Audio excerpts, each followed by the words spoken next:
We follow up yesterday's analysis of the offense with the Packers' in-depth needs, short-term and long-term, on defense and special teams. We've got that next on today's episode of the Daily Packers Post.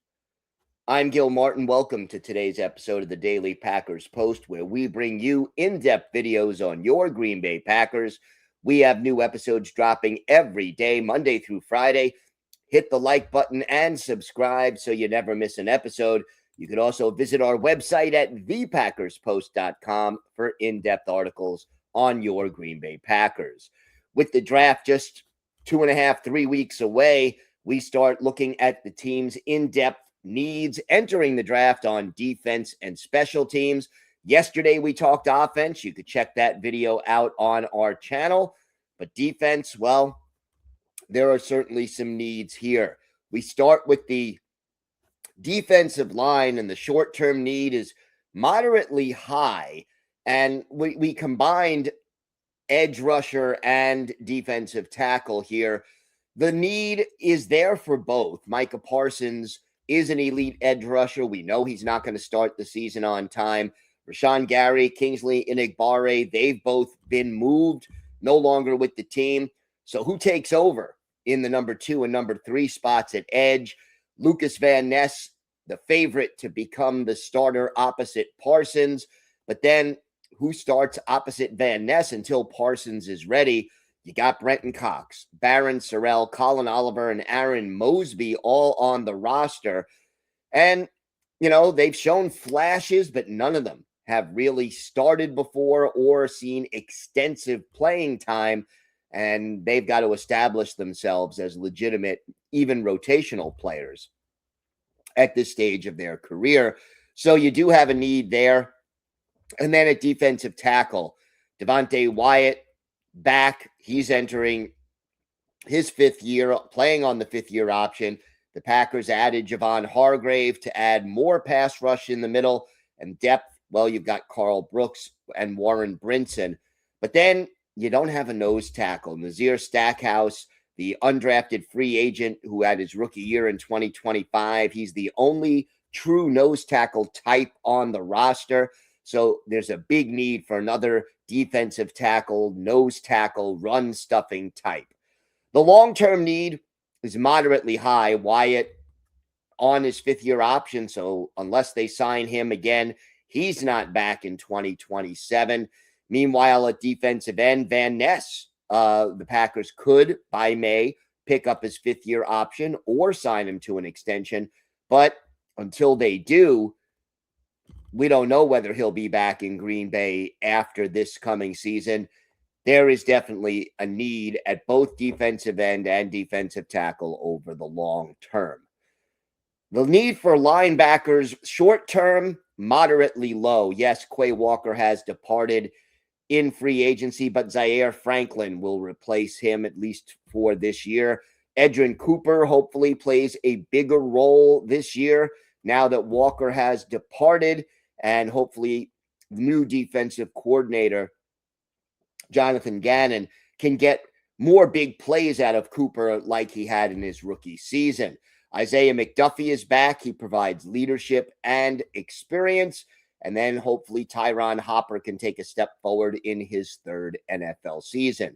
So you've got at least a group that is 4 deep at this position.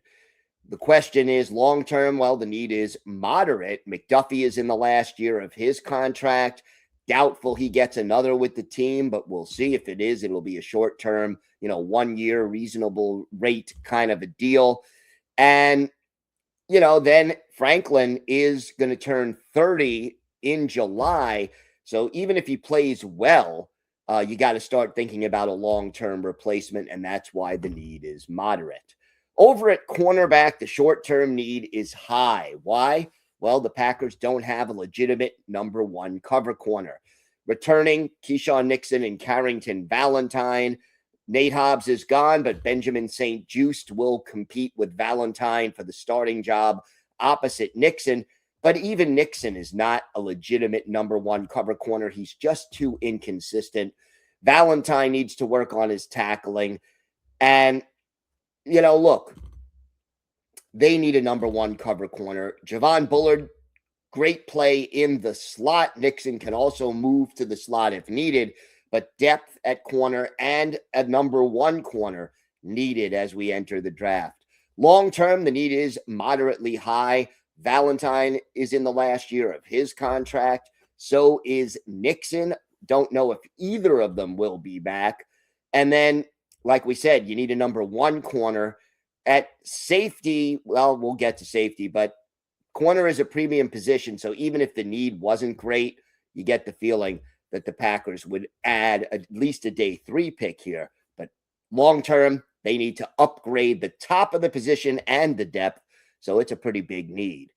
Over at safety, the short-term need is fairly low. Xavier McKinney and Evan Williams give the Packers one of the best starting safety duos in the league.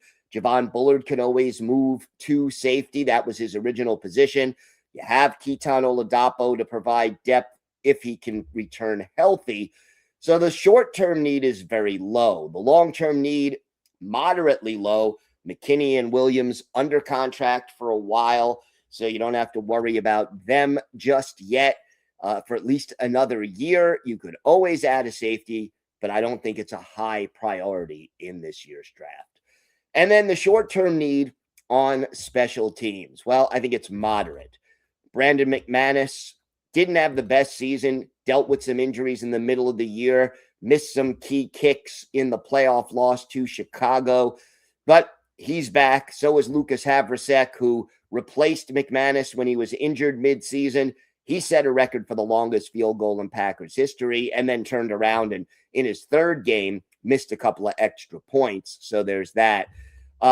Can't say that these two kickers fill me with confidence, but again, a moderate need here. Daniel Whelan, one of the better punters in the league, led the league in gross punting average, which is not easy if you're kicking in Lambeau Field for half your games. He's also the holder. Matt Orzech, solid, if not spectacular, as the long snapper.